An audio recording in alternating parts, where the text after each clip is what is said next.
Well, good morning or afternoon, wherever you may be. Thank you very much for joining us here today for our December 2021 financial reporting update.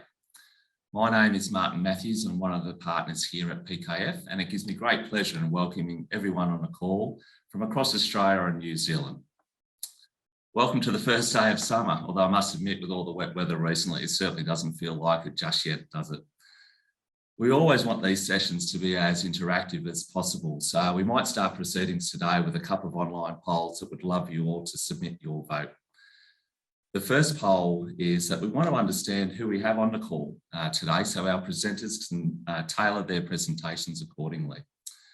So the first poll is for us to learn who we have on the call, and I might ask Jemaya to bring that up on the screen.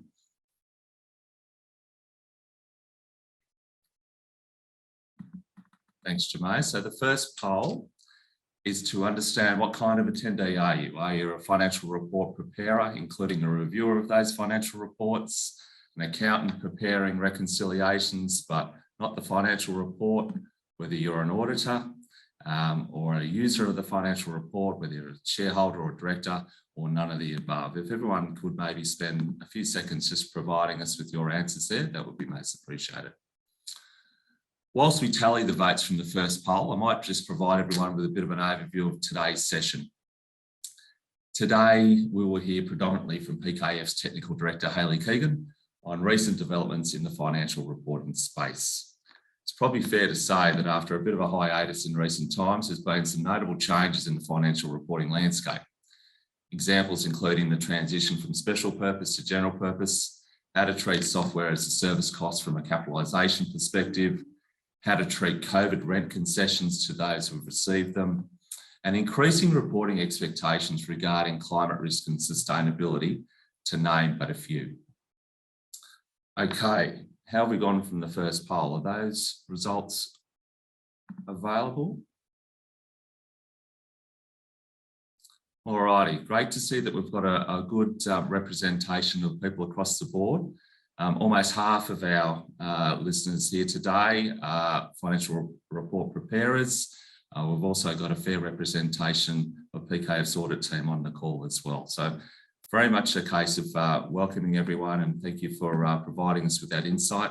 As I said, it's all about ensuring that our presenters today tailor our presentations accordingly. Later in the session, we'll also have a partner panel to talk through their experiences and learnings from 2021, which, let's face it, it's proven to be a very challenging year for us all, and how we can prepare ourselves for 2022 and beyond. We'll also have times for questions from the floor as well, so there's a perfect opportunity to gain some advice. If you do have a question that crops up now or during the course of the presentation, please head to the question and answer box at the bottom of your screen. Before I now hand over to Hayley, we might conduct our second poll. This time, we're seeking feedback on what part of the session you're most interested in. Is it the financial reporting update, the panel discussion, the question time at the end, all of the above, or if you're not really sure as to what you're going to gain or what you're interested in, please select the last option there. I'll give everyone a few seconds to lodge their responses, but certainly on behalf of everyone at PKF, we want to pass on our appreciation for your attendance here today. We certainly hope you gain some great benefit from today's session. We also sincerely appreciate your continued support to PKF. Okay, how are we going with the results from the second poll? Okay. The tribe's spoken. Hayley's financial reporting update is certainly the key thing that everyone wants to gain from today's session. And I know that there's going to be some fantastic insights that Hayley's going to provide on that front. Okay, well, thank you everyone again for attending. I might now hand over to Hayley, who I mentioned before is our Technical Director. She's been with the firm for a number of years now, and Hayley's had some fantastic experience within the four walls of the Australian Accounting Standards Board. So hello, Hayley, and welcome, and I'll hand over to you now. Thank you. Thank you, Marty. Welcome, everyone. Really good to see that result on that last poll there. Very excited that you're excited about the technical update. So as you can see on the screen there, I've got a lot to get through. There's lots that's going on. I'm going to try and get through it quickly so that we can get to the panel questions as well, because I'm hoping that'll give you some good insight and tips to get ready for this financial reporting season. So I'll jump right in.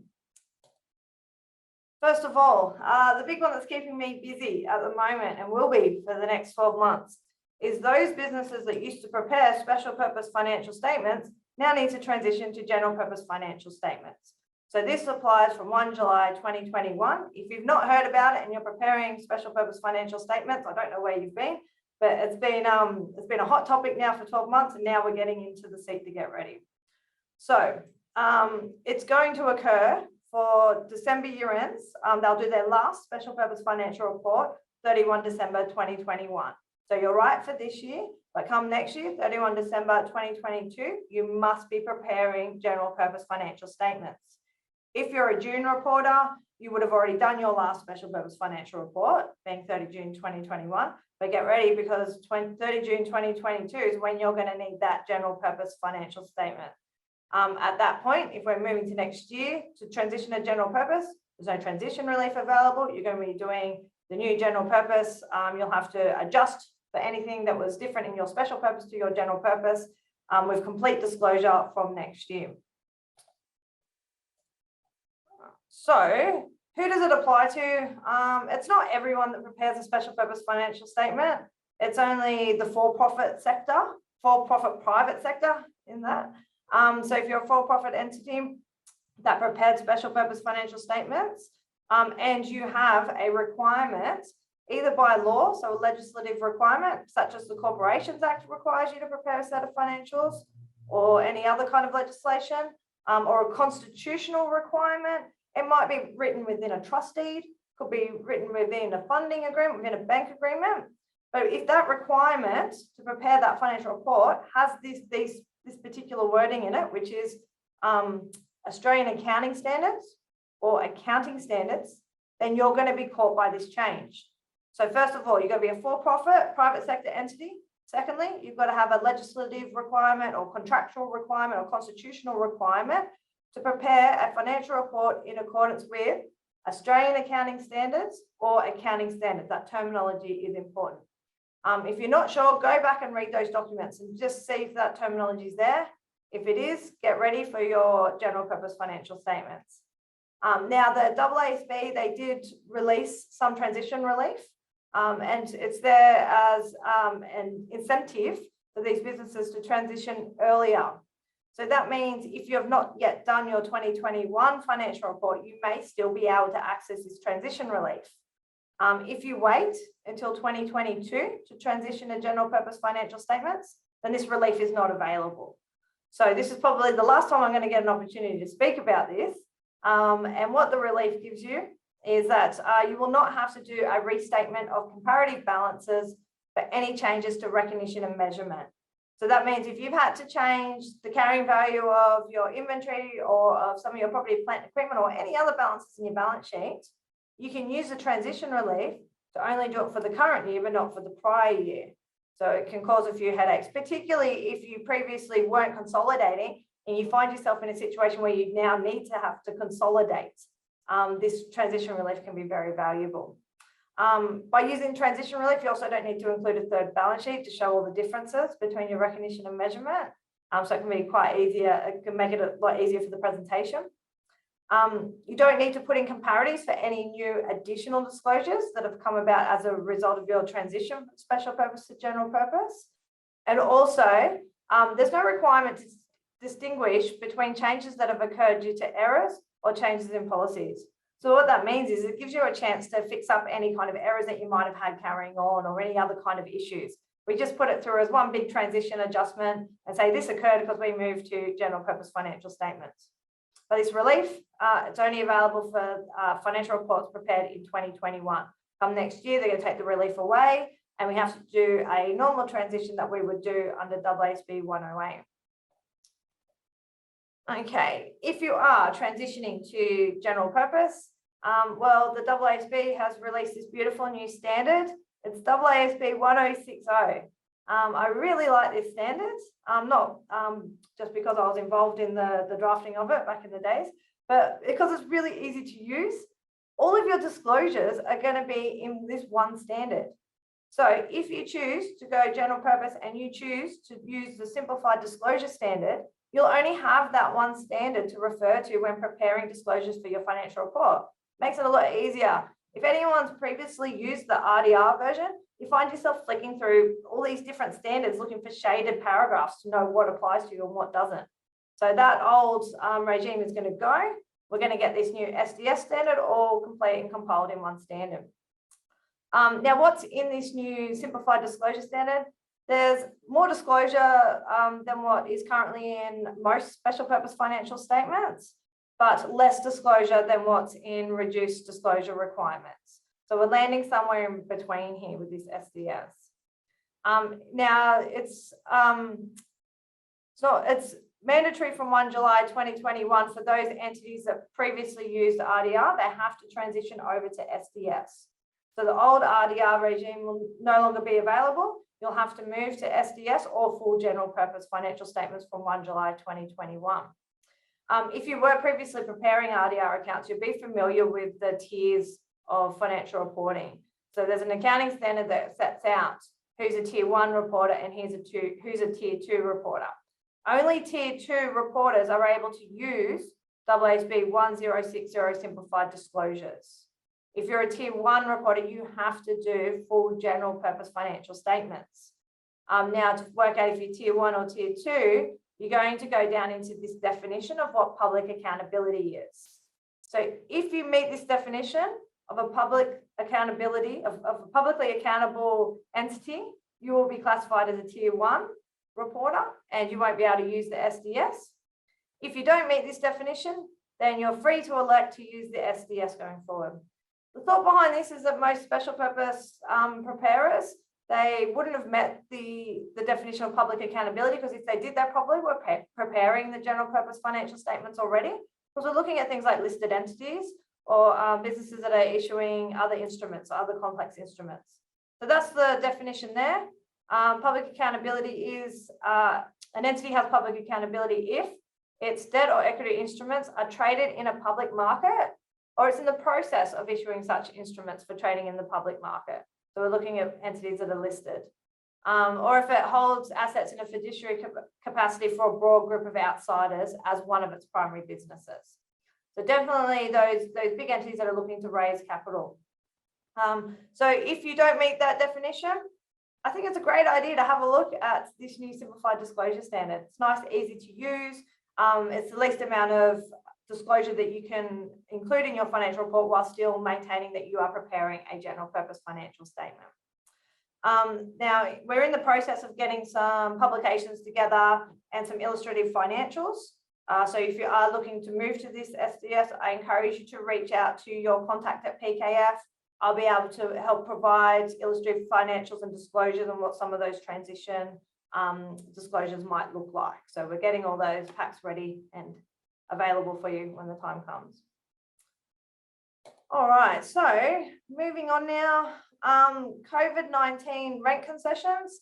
This was a beautiful little amendment to AASB 16 that came out. It was available for 31 December 2020. So if you did receive a rent waiver, or if you received a rent deferral as a result of the COVID-19 pandemic, what you were able to do was use this expedient to not classify that waiver or deferral as a lease modification, but just to take the gain straight through to P&L. So for instance, if I was granted from my landlord 2 months rent-free, instead of having to go through and reassess my future lease payments, I'd just take those 2 months of rent that I didn't pay and put it straight through as a gain to the P&L. That gain goes through as at the date which you have received the ability to be able to use the concession. So it's only a limited expedient. So it was available last year, available for June. Well, the AASB, or the International Accounting Standards Board in this instance, has actually extended it. So it's now also available for 31 December 2021 financial reports and also 30 June 2022 financial reports, which is great. If you did use this relief in the past, in your 2020 reports or even in your June 2021 reports, you have to use the same policy going forward. So you can't chop and change. If you've elected to use this in the past where you've put your rent through as a gain to P&L, and then you get another COVID waiver or concession in the next financial year, then you must treat it the same as well and must go through as a gain to P&L. All right. Now this has been an interesting one. I've done a few fun projects on this. We've got IFRIC, they do interpretations for the International Accounting Standards, and they had a look at software as a service. So it's a kind of a new emerging area. So they had to interpret, well, how do the accounting standards say we should account for software as a service costs? So they went through and did a bit of a project, and earlier this year, they made a decision. And the decision was that the right to receive access to software does not provide the customer with a software asset. And therefore, the access to the software is a service that the customer receives over the contract term. What that means for accounting is that any kind of normal recurring fees, if you've got a monthly expense, I'm talking about subscriptions like Xero and things like that. So if you've got your monthly fee of $50, that needs to go through as an expense over the term of the contract. But what we found is that there were some entities out there that had incurred some significant costs for customizing their software or for configuring the software that is held on a cloud or software that's provided as a service. So these costs are impacted as they cannot be capitalized as an intangible asset unless they meet some certain requirements. So what we're looking at, so customization and configuration costs for software that's held in the cloud on a cloud service, and whether we can classify them as intangible assets, we'll only be able to do that if those costs are related to an intangible asset that can be separately identified.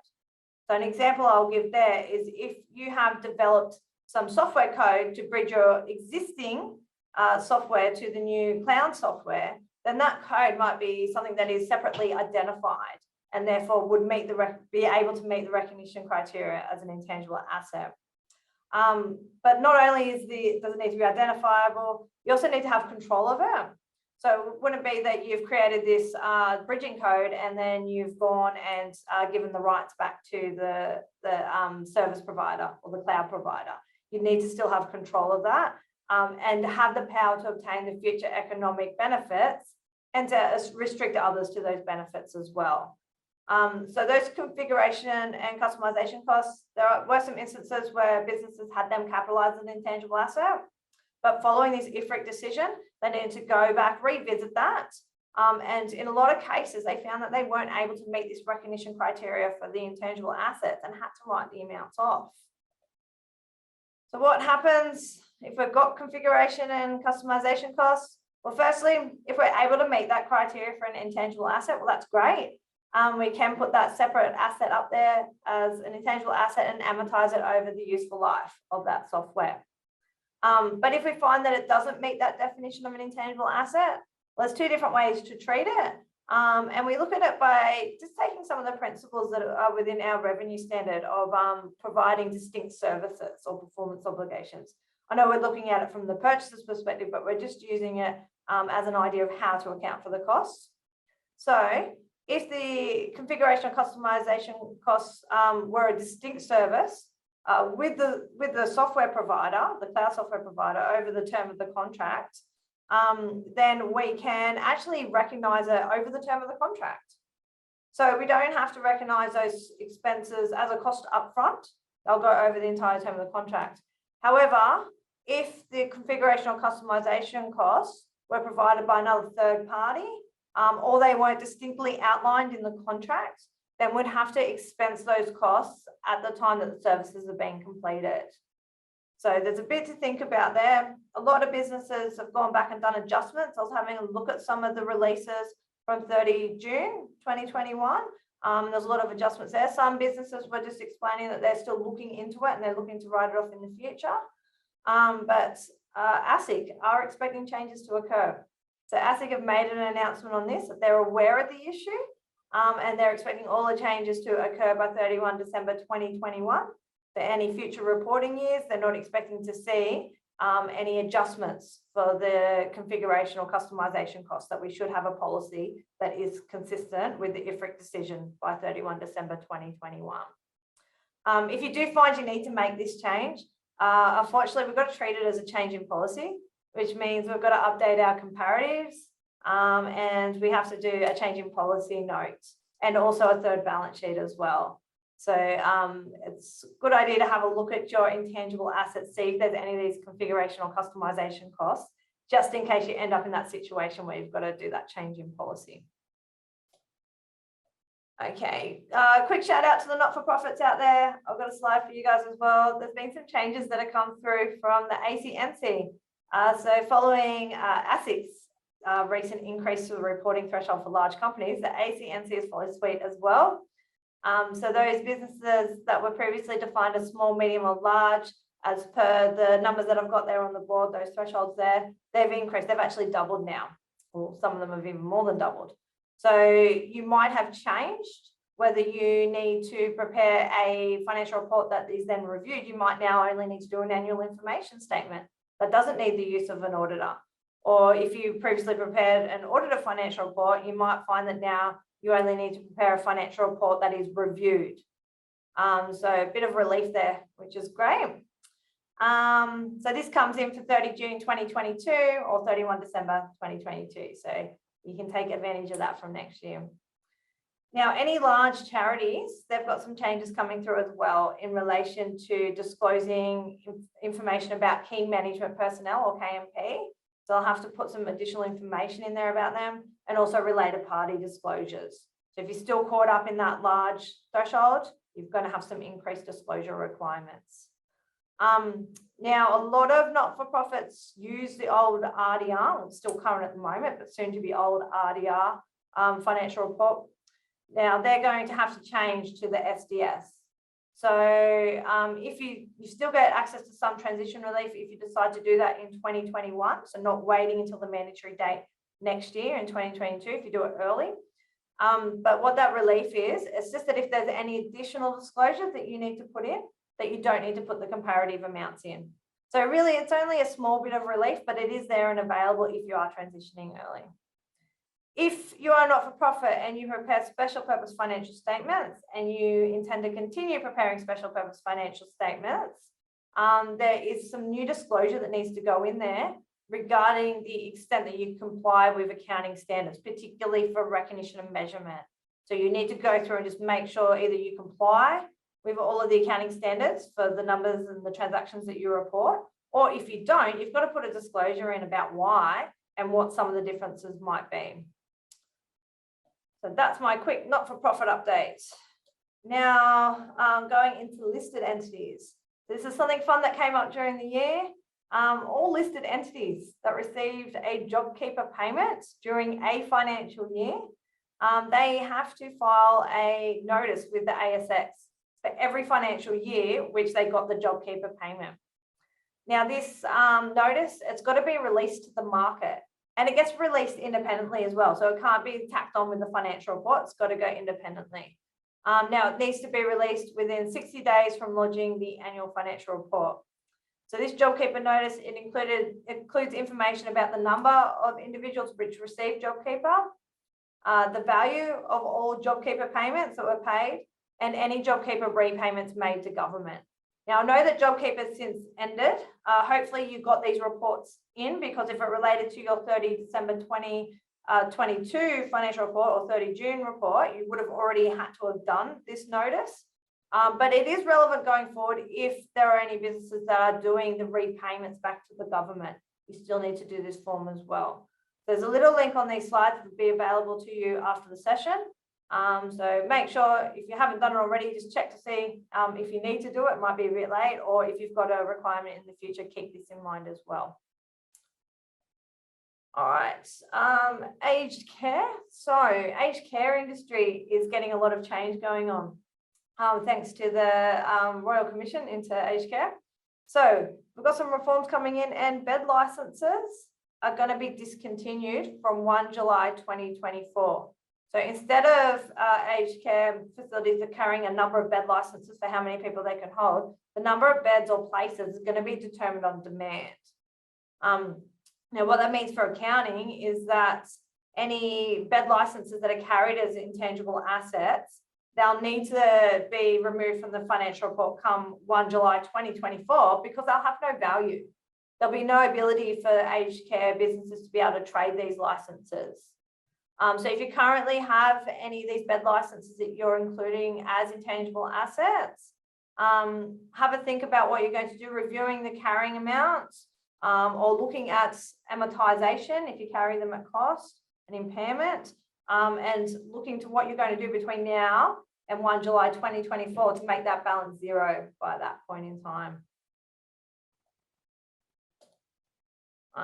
Okay, and employee leave provisions for casuals. What a rollercoaster this has been.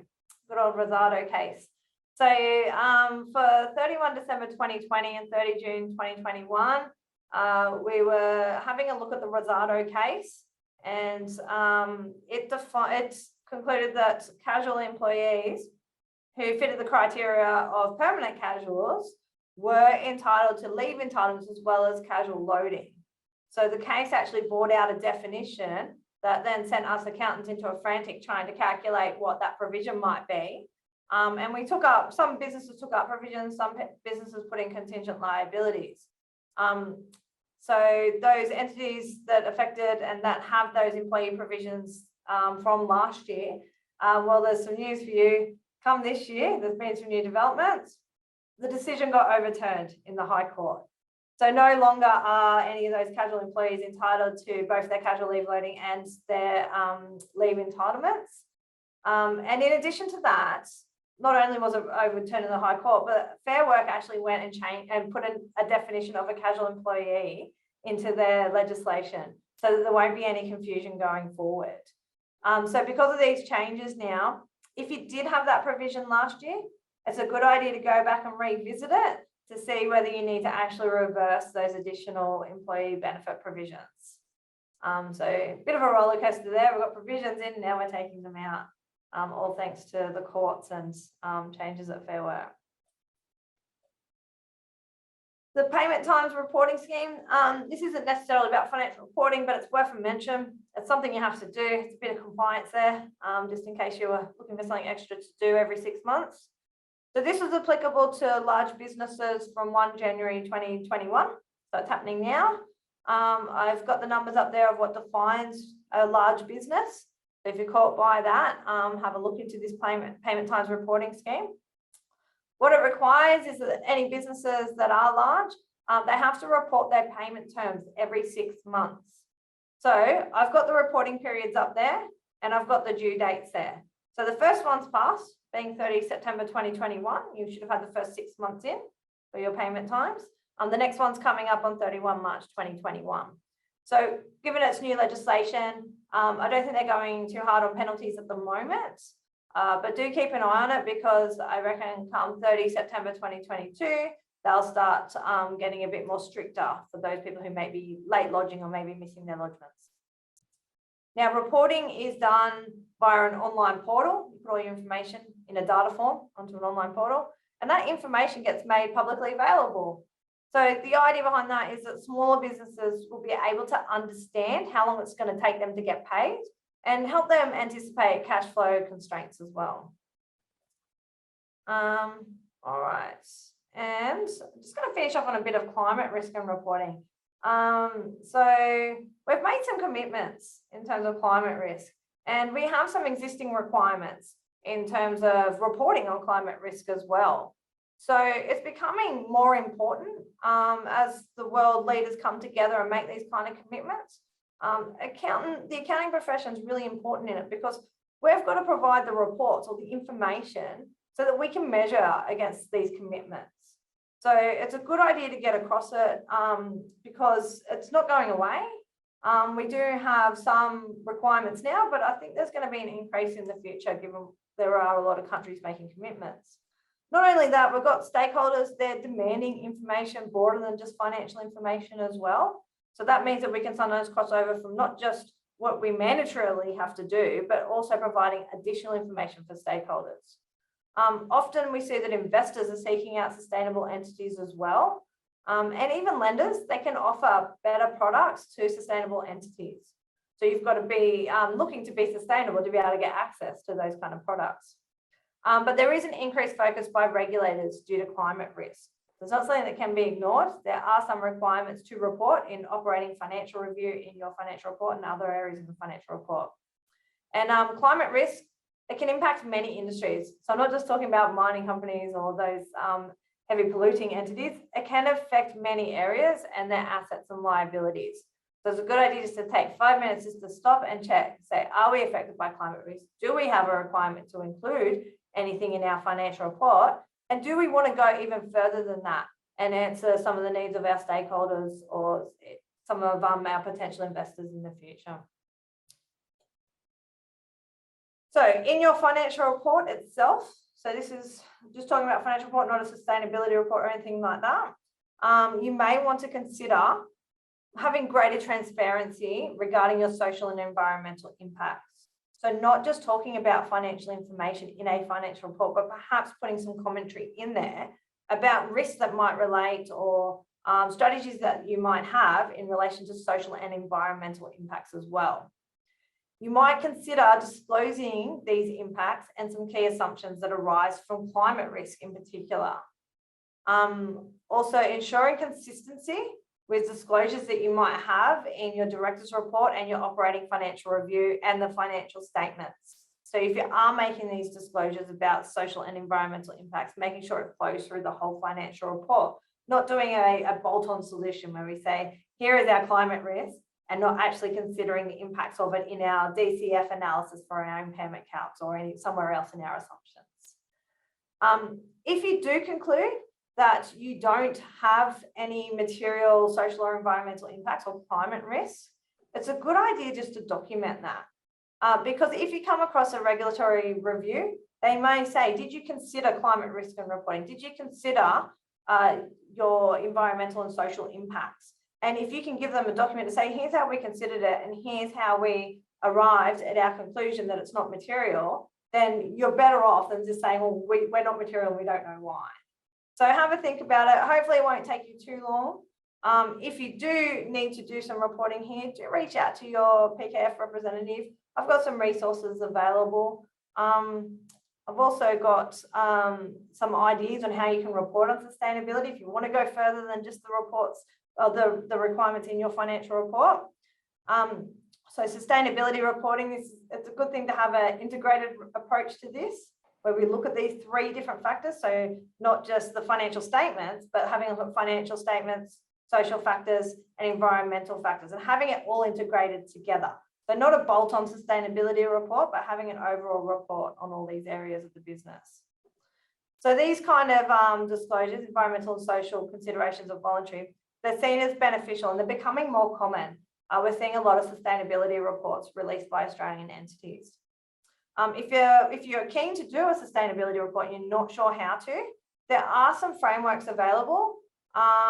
There's the United Nations, they've got 17 sustainable development goals that you can look to and work your sustainability report around that.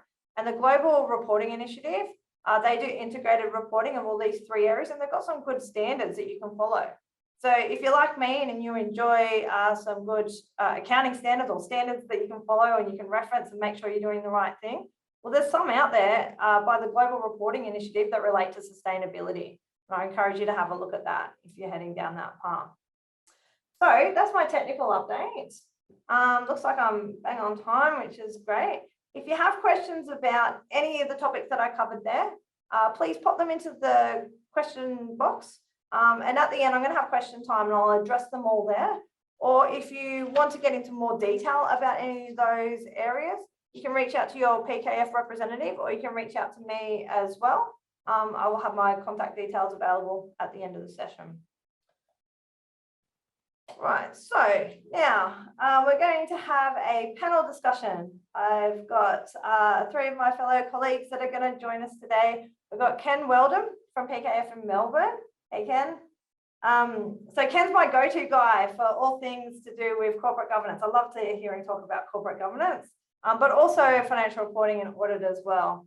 I also have Sean from PKF in Brisbane. Hey, Sean. Good afternoon or morning all. Morning, afternoon, we're all over Australia at the moment, so hello to everyone. So Sean's joining us from Brisbane. He's got some really good insights into listed entities and also dealing with regulators as well. So I'll have some questions for him about that later. And then Simon from all the way over in Perth. Hey Simon, thanks for joining us. No worries. Good morning, everyone. I get to do some fun work with Simon with some of his interesting listed clients and also in the mining industry as well. He always keeps me on my toes with some technical questions. So I'll get some questions ready. I'll stop sharing this screen here so you can see everyone's faces. Righto. So I'll start off with Simon, actually. So Simon, what are some of the financial reporting issues that you've come across recently that financial report preparers should be considering? So from an accounting perspective and a financial reporting perspective. Well, thanks, Hayley. Thank you for having me on the panel, and a very good question. One of the areas that we found in the last audit season was the area of share-based payments, where companies didn't recognise when there was a share-based payment, and obviously very important because it impacts on financial reporting. And to give you some examples, there was share-based payments for options that were free attaching, that were issued to existing shareholders as part of a share placement, and that was expensed through the P&L. So obviously not a share-based payment. And the alternative to that was some options that had been issued to directors as part of bonuses, and these hadn't been valued, and we needed to get them valued. So obviously a big impact on the financial report, valuing versus not valuing. And I can understand it does cause a bit of confusion. AASB 2, which is the relevant accounting standard, is not easy to read through. So I just encourage the audience today to drop an email to somebody at PKF that you know really well. They can advise you on whether it's a share-based payment or not. If I can just carry on with share-based payments, they've become very complex. Going back 10 years ago, everyone downloaded Black-Scholes and put some numbers in it and came out with a value. But now they're very complex. They often have performance conditions, and Black-Scholes is not normally the best model. So you need to look at getting these options or share-based payments valued correctly and by an expert. So when you have performance conditions that are non-market, you've got to look at a binomial model. And when you have share-based payments that have a performance-based option, performance-based conditions, which are market conditions, then they can only be valued using a Monte Carlo simulation. Now, I'm an auditor, so I'm not an expert on those two models. So the best way of getting these valued is to go to an expert and get some corporate advice around that. And if I may say, finally, when we do have performance conditions, there's probabilities, Hayley, as you know, that are assigned to these share-based payments. And I often see zero, and I don't know why you'd be issuing performance shares or performance rights with zero probability that they can be, that they will vest. So I encourage the audience out there today to have a think about that. With market-based conditions, we've been going 100% probability because the market is so volatile, and we have had directors in the money and their performance rights have vested straight away because of the volatility of the market. So I suppose you get that in West Australia, where you have companies that can go from 5 cents to $1 and back down to 10 cents fairly quickly. The market's very volatile. So we are seeing market conditions being met. So we're applying 100% to those share-based payments. So something for the audience out there to be aware of when it comes to share-based payments: recognition, valuation, and applying the appropriate probability. Yeah, thanks for that, Simon. And yeah, definitely, I have had a lot of share-based payment queries come across my desk in the last 12 months. It's a really technical standard, and I just want to add one other area about it is the disclosures. The disclosures, particularly if you're doing listed entity financials, they're very extensive. So it's a good idea just to keep across that and have a look at the requirements in AASB 2. It can be quite complicated. Thanks, Simon. So I think I'll go over to Ken now. So similar question, just looking more at some of the challenges that have occurred as a result of auditing requirements or changes to auditing standards. What have you seen in that area, and how might that impact financial report preparers? Thank you, Hayley. Afternoon or good morning, everyone, depending where you are. So I guess the context for that challenge there, Hayley, is many of you know, obviously we had that big release of accounting standards a few years ago, revenue, leases, financial instruments. And for those of you fortunate enough to be insurance, you have a big changing standard there as well. So I guess the accounting standards, people looked and said, well, that's probably enough in one go. Let's have these bedded down.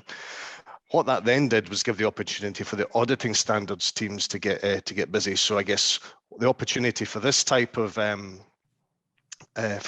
forum is to perhaps share with the audience.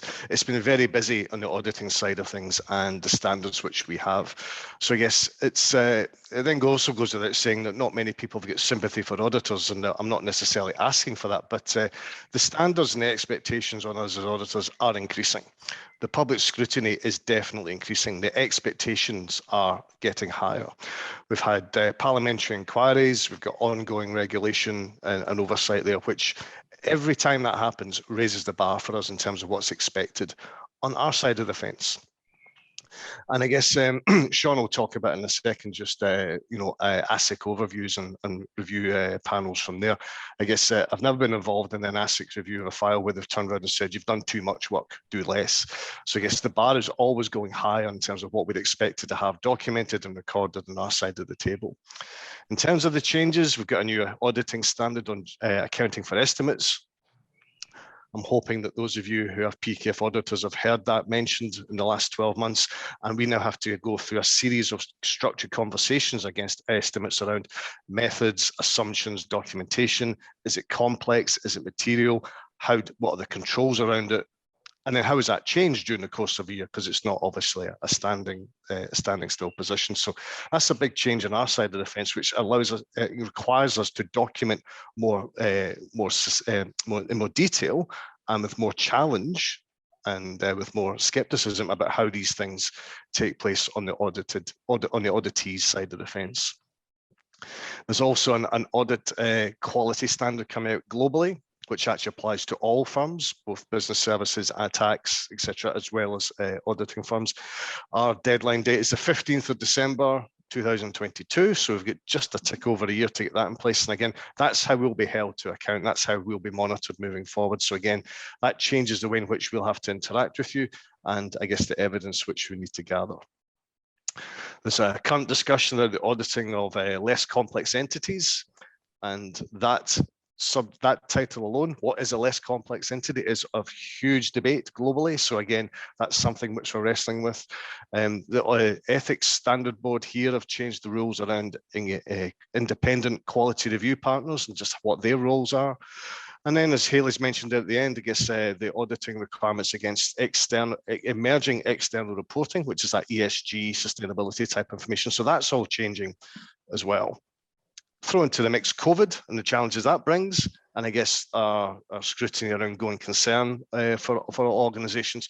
So it's certainly not a quiet area. And I guess in conclusion, I'd maybe just like to encourage all of our clients on the call, and hopefully some future clients as well.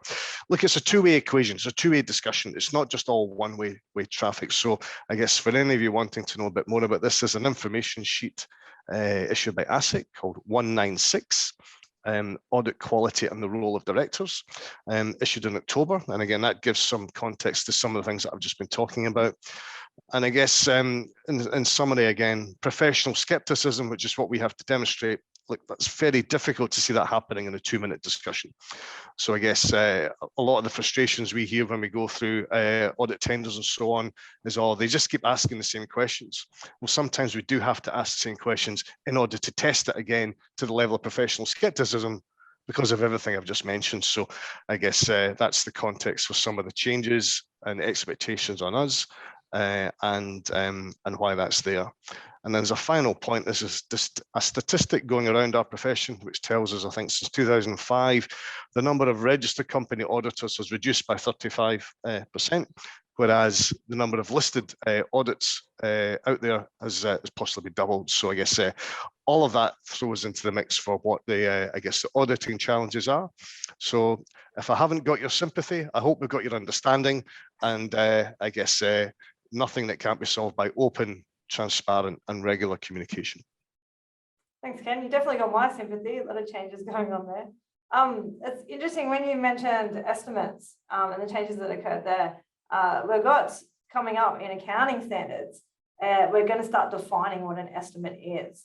So those changes are coming about in the next couple of years. The International Accounting Standards Board are going to define estimates, and they're going to define materiality. So it's interesting to see the accounting standards change in response to the auditing standards. So Ken, I'll probably just stick with you again. So could we now turn to maybe a focus on listed entities, some of the challenges that are that you've seen there and are emerging, and also maybe even just a quick talk about corporate governance? Sure. So I guess thinking about this question here, I guess my comments would probably apply to all entities, not just listed. So I guess the challenge, the first thing to mention is just obviously, I think what's apparent to everyone, it's just people. Skill shortages, availability of recruitable talent, the so-called Great Resignation and or the Great Reset, and I guess the expectation that we're all going to be pushing for a smaller number of people in terms of availability into 2022. Certainly in my travels, I'm not aware of any company, never mind any sector, that's sitting saying, "Oh, I've got excess staff, what do I do with them?" It's the opposite, and I guess that's the challenge for us all moving forward from, I guess, a macro perspective. What that then means from a financial reporting perspective is, can we get things done on time? Do we have enough scrutiny? Do we have enough depth, enough support, and just all the pressures that come from that, as well as obviously the operational challenge of, can the business actually deliver what it's set up to be in existence for?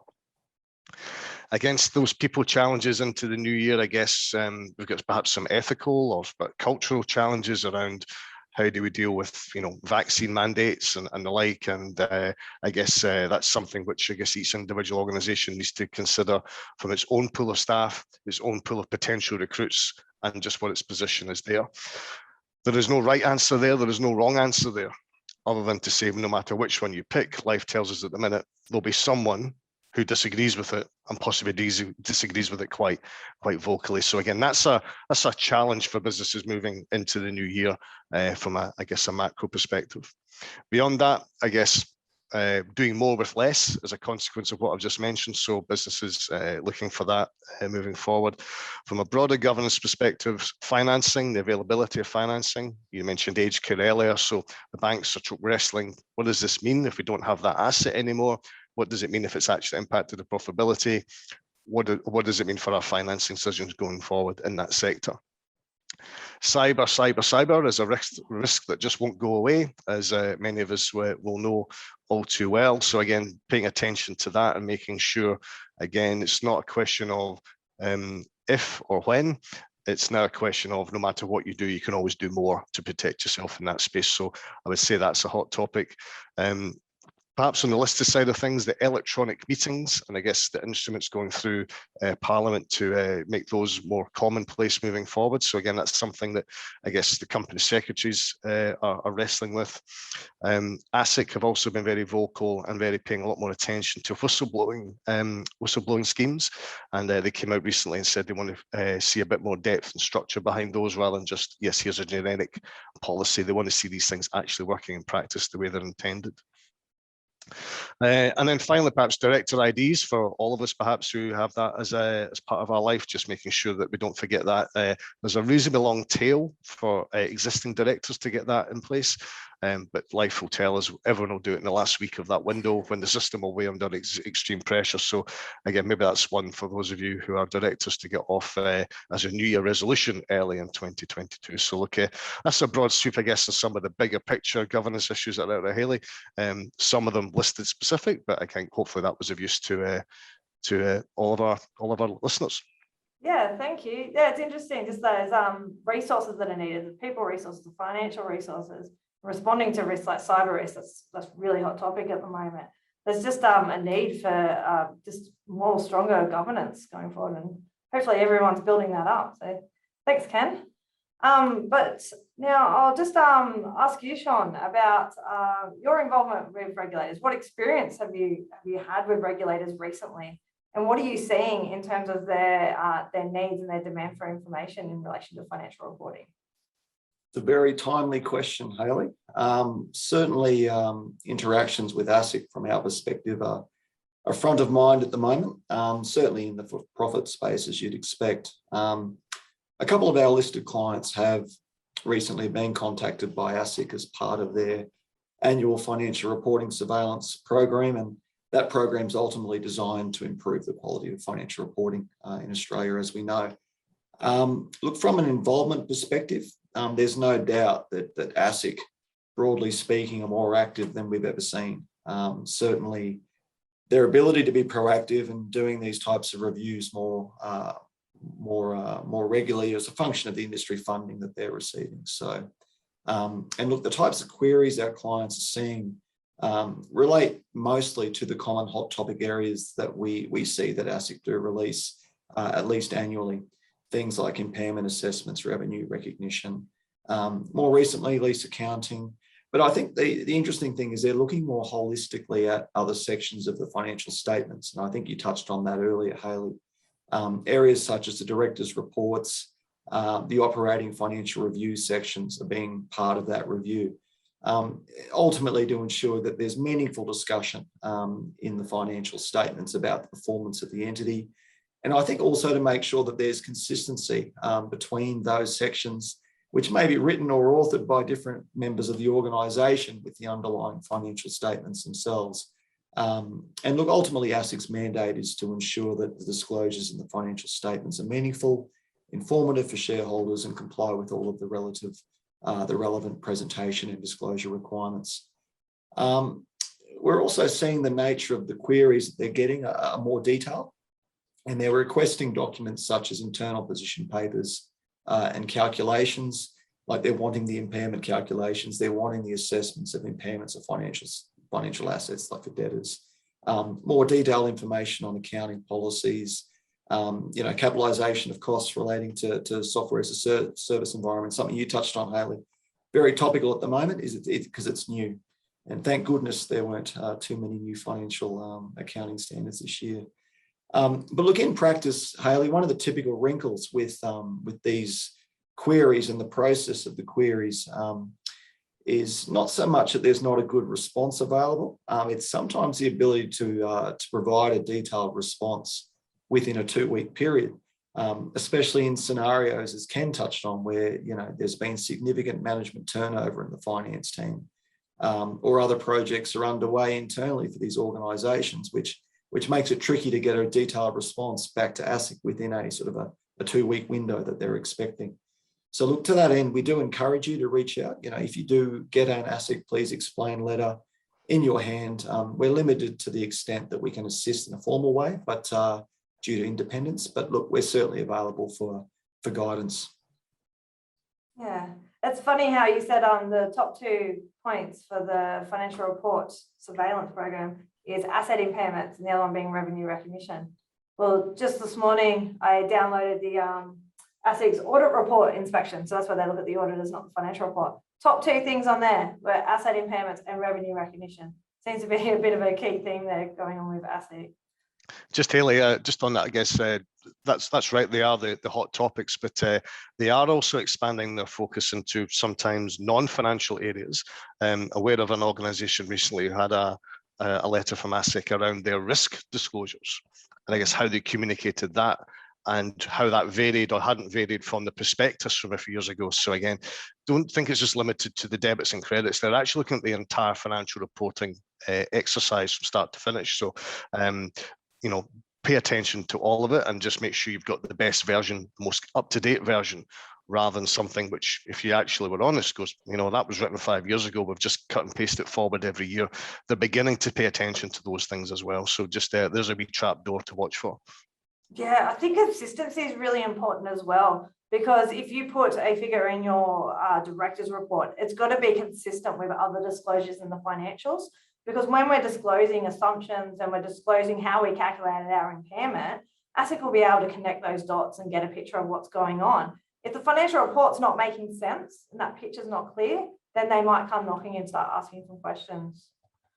But I might just flick back to Simon now. So given that ASIC's got a continual watch on impairments, and they're always asking about those, particularly for intangible assets, do you have any advice to share regarding how to appropriately approach and prepare impairment assessments? Sure, Harley, thank you for that question.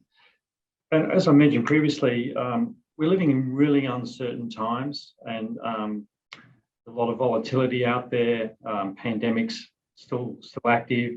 When we think it's behind us, a new one emerges, and we all start thinking, what's that going to do? And all of these value in use models, as you know, are 5-year models, sometimes 5 years in a terminal year.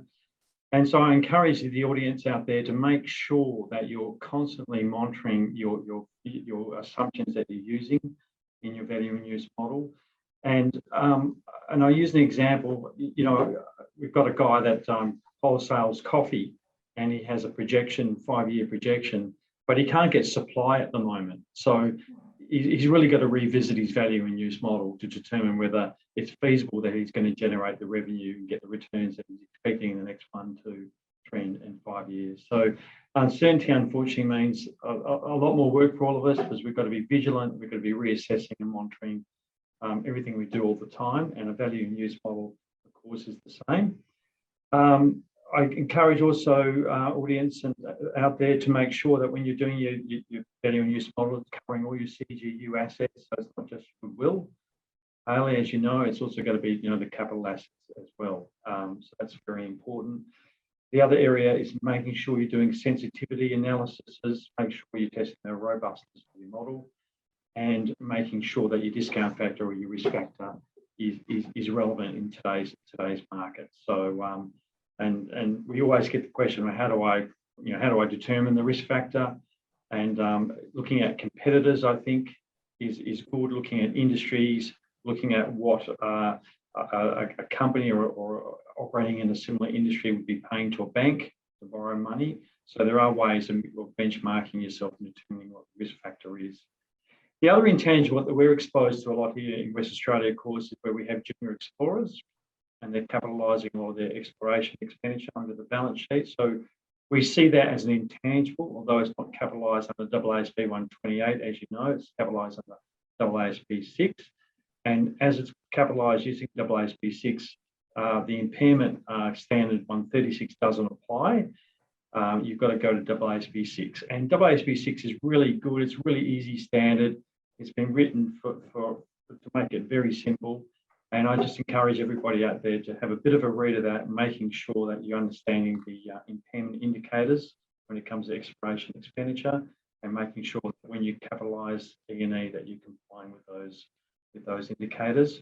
One of them being, as I mentioned to you, Hayley, is ensuring that you have rights of tenure over your tenements or licenses or area of interest. And occasionally what we do see, and it does hit the press, is that somebody's allowed their license to lapse, they haven't renewed it, or the tenement managers overlooked renewing it, and often it hits the news here in Perth, because there was one occasion where Fortescue Mining had overlooked renewing one of their licenses on one of their big tenements. So and there was a bit of a stouch going on, and in the end Fortescue won. But encouraging everyone just to make sure your rights of tenure are in place on all your tenements, where areas of interest, which will allow you to continue to capitalise your E&E, along with some of the other indicators that are in AASB 6.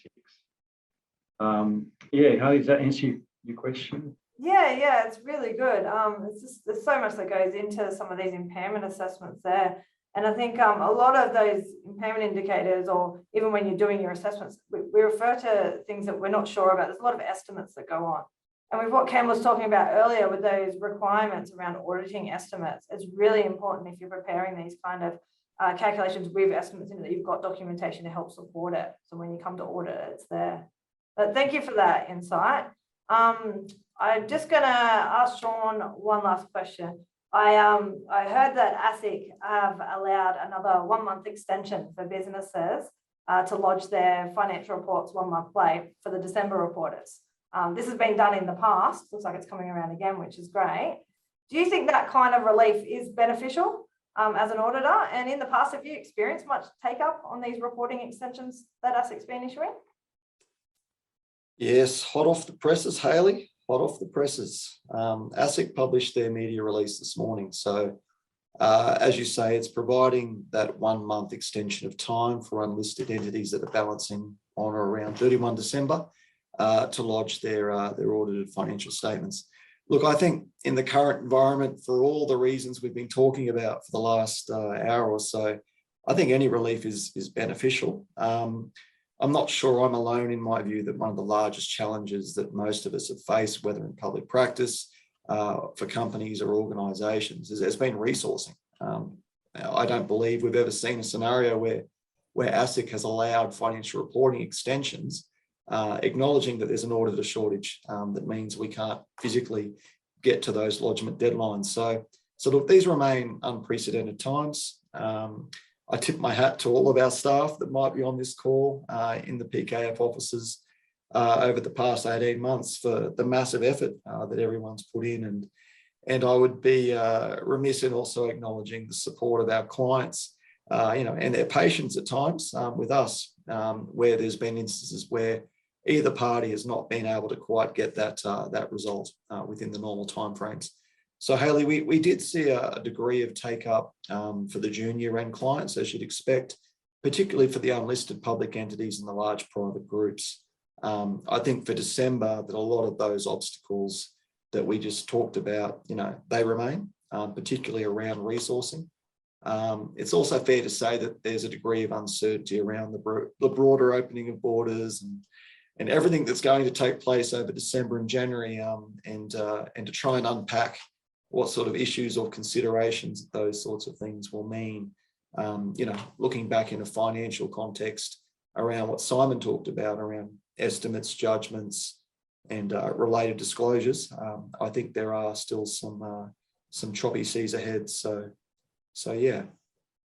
Yeah, it's great that the relief's available. I'm hopeful that it is helpful, not just to financial report preparers, but everyone else who's involved in the financial reporting process. So that's good news, just hot off the press from this morning. So have a look out for that. And just finally, Sean, do you have any tips to our viewers today about how they can best prepare for audit coming up to this December reporting season? I would say first and foremost, don't buy into all this great resignation stuff. Being an accountant or an auditor is fantastic and you're having the time of your life. That being said, look, I think everyone, regardless of whether you're in the profit or not-for-profit sector, whether you're an auditor, a CFO, CEO, the ASIC hot topics I find are a great resource and a great checklist. They're generally the areas where there is complexity around the financial statements disclosures, but also complexity in the actual calculations of the account balances. And areas where you sort of need those internal position papers to be prepared and circulated to the board or to the audit and risk committee as part of the year-end process. So I think those hot topics are a great checklist and a sanity check to overlay on your organisation as you're going through that process. Yeah, thank you. I really enjoy all the ASIC publications. I think they've been getting progressively better over the years. So it's a good resource to have a look at. Simon, do you have any tips for our viewers here on how they can best prepare for their December reporting season? Yeah, Hayley, I have one important one. I think that obviously as auditors, we need to assess going concern and the solvency of a company before we sign off and before the directors sign off. And I think it's important that companies start preparing their forward cash flow projections now or updating them now, because we've had some occasions where clients have required an overdraft facility in their cash flows and but haven't quite got the approval from their banks yet. So I think it's really important that companies are preparing their projections really early, identifying what their line of credit requirements are going to be or what their overdrafts are going to be required, and making sure they're getting on the front foot with that and contacting their banks. And again, I know I've said it a couple of times, the uncertainty of the world today, even if you don't need an overdraft, I'd be perhaps encouraging companies to approach their banks and look at establishing some form of line of credit as just as a backstop, as a contingency I think it's really important. And I think the other point is that we've seen where you have covenants in place, just make sure that you're documenting that you're complying, so that when we get there to do our audit, there's work papers showing that the covenants are being met. And if you have breached some of your covenants, and often there's small breaches, or they're breaches that are not difficult ones to incur, I think it's important that you advise your banks, make them aware that you breach your covenants, and make sure you get a waiver for that, so that they acknowledge that there's been a breach, but they're waiving that breach and they're allowing you to continue to trade. Otherwise, in some occasions, these things become due and payable at call. So we don't want a situation where we're trying to sign off going concern, but you've got a bank debt due and payable due to a covenant breach. Yeah, no, it's really good advice, because going concern, it talks to the basis of preparation of our financial report and the framework itself. So it's important to get that right. If we don't have that going concern basis correct, if we don't have the right framework, then none of the financials are going to be reliable or comparable with other financials. So it's a really good tip. And finally, Ken, do you have some wisdom that you could share with us, or some tips that we could give our viewers about the upcoming season, reporting season? The benefit of going last allows me to say I agree with everything that Sean and Simon said, of course. Look, I'd maybe just add just the obvious broader comment about planning and preparation. Just, I mean, think about your own last 6 months, 12 months, 18 months on your side of the fence. You've been working really hard. You've been changing your structures, your sign-offs, your delegations, your processes, your systems. You've changed your own internal governance. It won't be exactly the same it was February 2020. That's my challenge. So on that basis, think about that. Talk to us, talk early, talk often, and allow us, given the comments I gave earlier about our obligations, allow us the chance to ask a question about something that happened last year, in the same sense of we have to prove that it's still the same this year. We have to reassess the current context. We have to reassess the current risk. We can't just go, it's the same as last year, move on. So I guess if we can have as many open and transparent conversations along those lines as soon as possible, then we should be right. Yes, it's really good. Thanks for that, Ken. Planning is key. And thank you, all of you, Ken, Sean, and Simon, for joining me in this panel. I'm going to ask for questions from the floor now. And if you guys wouldn't mind hanging around to answer some of those questions, just in case we've got attendees that would like to ask you anything in particular. Now, while attendees are getting their questions ready and popping them in the question box, I've got some polls that I was hoping to share. If we can get those up on the screen as well.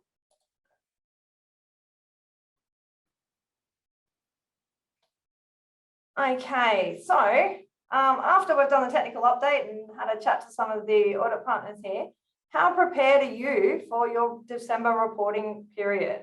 Extremely prepared, ready to sign on January 1, planned and prepared to be on track for your normal reporting requirements, somewhat organised, or you still got some way to go? Have you not thought about it yet at all? Or is it just not applicable and you just came along for an update? Pop your answers in the box, and I'm eager to see how ready everyone is, all those 1 January signers.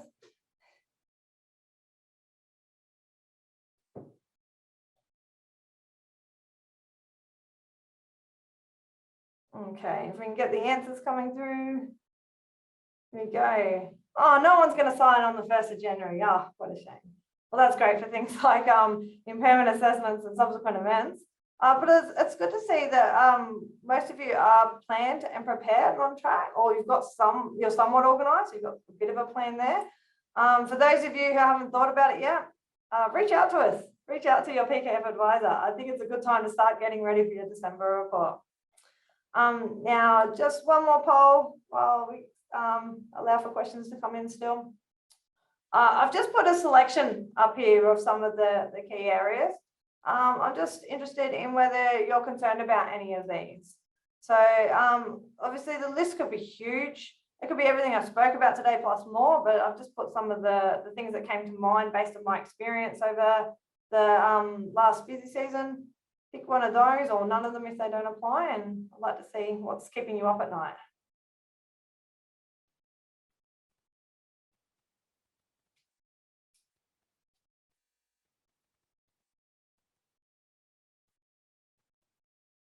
Okay, do we have any answers there?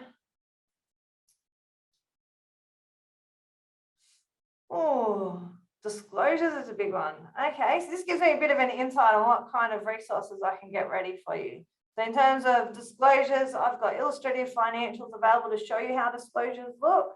I've got disclosure checklists available as well. So reach out to your PKF representative. They can get in contact with me. If they don't have access to it, I can make sure you get the information available that you need to be able to prepare disclosures. For other areas like business combinations and consolidations, it can be tricky. There's not one single business combination that's going to be the same as another. So it can take a bit of planning as well. All right then, thanks for that insight. So I think I'll open up for questions now. Just stop sharing my screen so we can see us.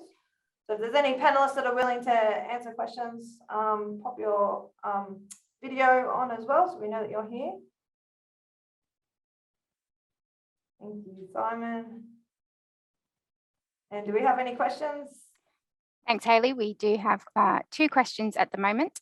So the first question, how and when should we disclose the change in bed license treatment? Okay, so for the bed licenses treatment, while the changes to the bed licenses are going to have no value in 2024, you need to start thinking about it now. The reason it's now is because we know change is coming. So the moment we know change is coming, we have to consider whether the carrying value needs to be changed or whether there's an impairment issue. So at your next reporting date, I encourage you to have a look at it, see what's carrying there, determine whether you need to amortize it if you're carrying at cost or whether you need to think about impairment issues. And then by the time we get to 2024, hopefully we'll have those balances at nil ready to go.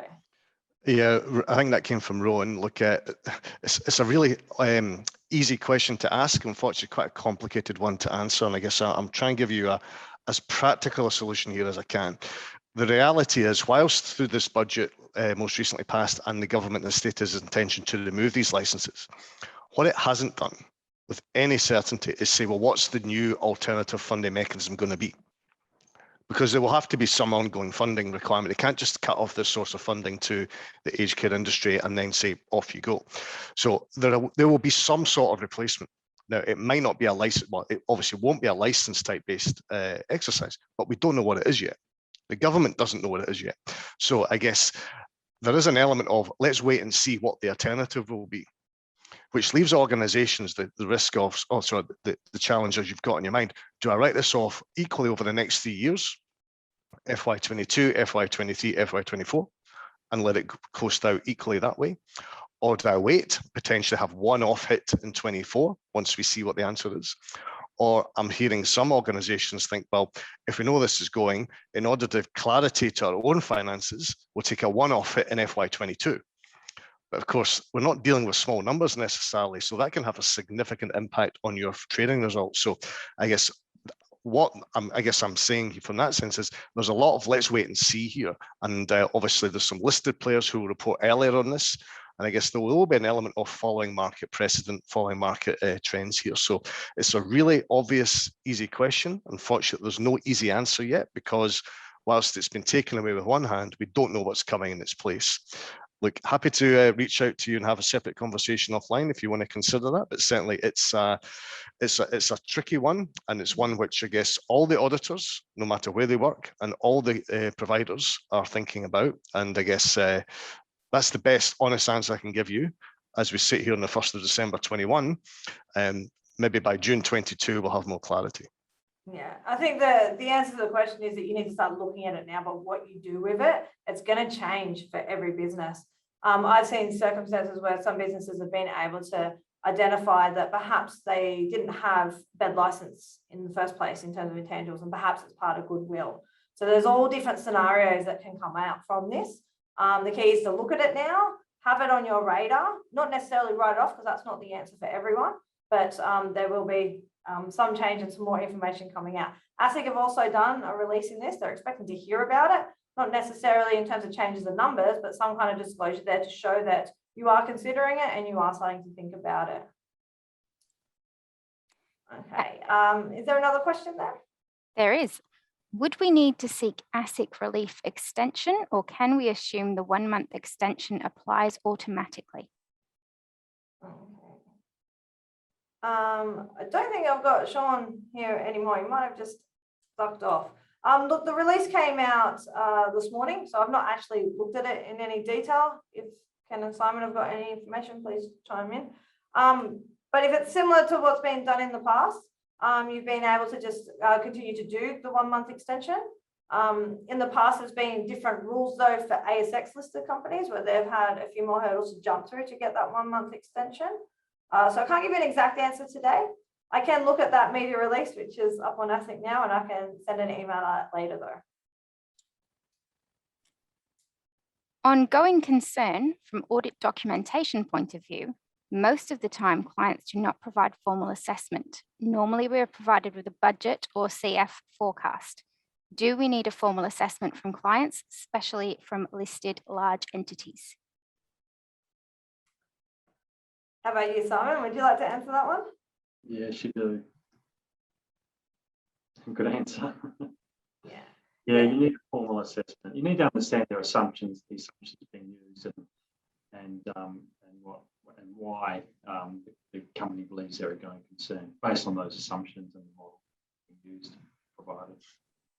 And quite often that will come perhaps at the time when the directors are considering signing the financial statements.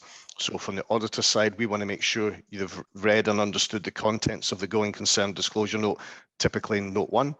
We want to make sure that they're reading the same set of forecasts and budgets that we've got, and that they agree with the assumptions, and there's not a big hockey stick curve halfway through the financial year. So those are the types of things that we challenge on. But yes, there needs to be a formal assessment. It's enshrined in the financial statements as part of the director's declaration. It's then making sure we're having the right discussions at the right time leading up to that, and using some of the tools I've just mentioned. But yes, is the short answer to that question, to confirm Simon's point.